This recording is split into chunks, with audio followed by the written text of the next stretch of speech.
G'day, Alex from Lumsden Agency, and welcome to the end of month catch-up. So this week, Domain reported a 65% auction clearance rate, which is a little bit lower than the rest of the month, but it has been sitting around that sort of 65 to 75%. It's interesting because it's winter, and it's interesting because there's not really any indicators to say that prices should be holding strong, but they do seem to be right now. So it will be interesting to see what happens and how this pans out over the next few months as the financial stimulus packages start to fade away. But right now, I'm sitting here with Deb from Vogue and Vine in Rushcutters Bay, actually, in a beautiful garden that she designed. Deb's a fantastic landscape designer. Deb, thanks for being here. Thanks, Alex, for having me. Deb, tell me about this garden that we're in. It's fantastic. Well, it's a beautiful pocket here in Rushcutters Bay in Waratah Street, and it's a garden that people really have a beautiful view on, looking down on. And they really asked me to come in and give it a refurb, freshen it up. There were some really dark south-facing walls down here that they've asked me to brighten up.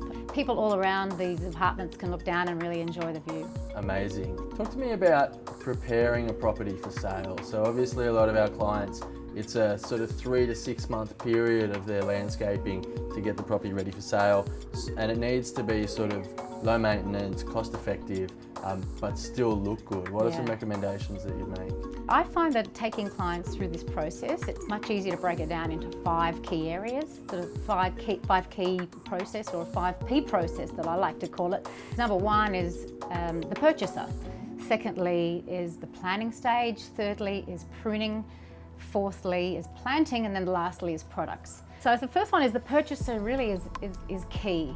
Who you think will be your target market? Who's the target audience? Who are you going to be designing this garden for? The next process, which is planning. Obviously, if you're planning to sell to a family, you know, the whole process will be quite different to if you're planning on selling to first home buyers and a young couple who may want something quite different. Thirdly is pruning, and that's in the broader sense of the word, of eliminating any unwanted items from the garden or anything that's sort of superfluous. Then I would go onto the planting stage, and there's quite a few areas there. One, of course, is lawn. You know, if anyone has a lawn, then there's a lot of different ways to make your lawn come back to life. And winter is a really good time actually to start that process. Number 5 is products. So pots, furniture, barbecues, you know, to really enhance the lifestyle that you're wanting to create. Really helps imagination. If people don't have an imagination, it's terrific because you're already presenting this lifestyle. Exactly. That people don't have to imagine. There's sort of 5 different areas that I would really start to focus on when you're wanting to start to prepare your house. Yeah, that's right. And it all comes down to, I guess, what we always say, you know, when we're selling the property, we're showing people what their life is going to look like after they've bought it. Yeah. And I guess it all comes down to that. What are some mistakes you've seen people do? Maybe overcapitalizing, or, you know, putting the wrong plants in. What are some things that people might steer away from? Interestingly, I don't see a lot of people overcapitalizing as much as I see people undercapitalizing. You know, I think there are 2 really key mistakes that I see often. One is doing nothing. Yeah, of course. You know, when I walk into a place and I check out homes quite a bit, and if I see something that clearly could have been cut back just to, you know, make the entranceway seem much grander. When, you know, think nothing's done, that's a problem. But probably the biggest mistake is a lack of planning.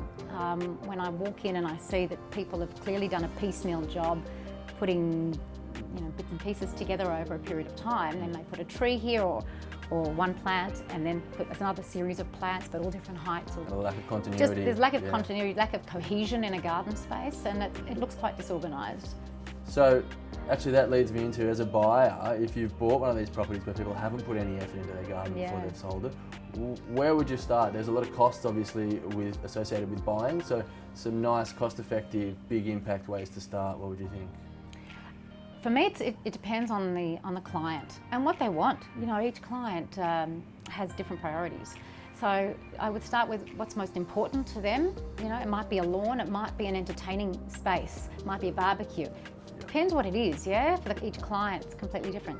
So I would get them to put a list of priorities together. Let's discuss what they're really wanting, and then work from there.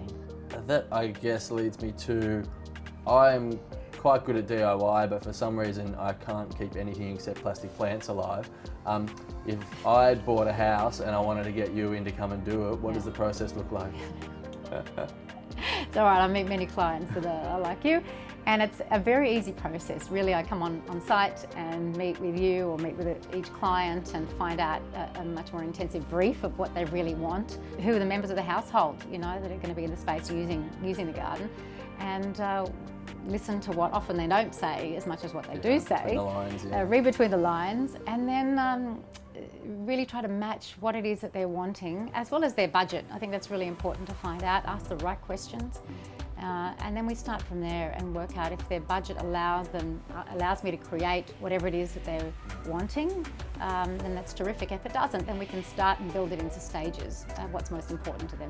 And how can people get in contact with you? They can get in touch by contacting us at info@vogueandvine.com.au. And socials, and also social, yeah, of course, as well. Fantastic. Deb, thank you for being here today. This is a fantastic garden. I love it. Thank you. Thanks, Alex. It's been terrific.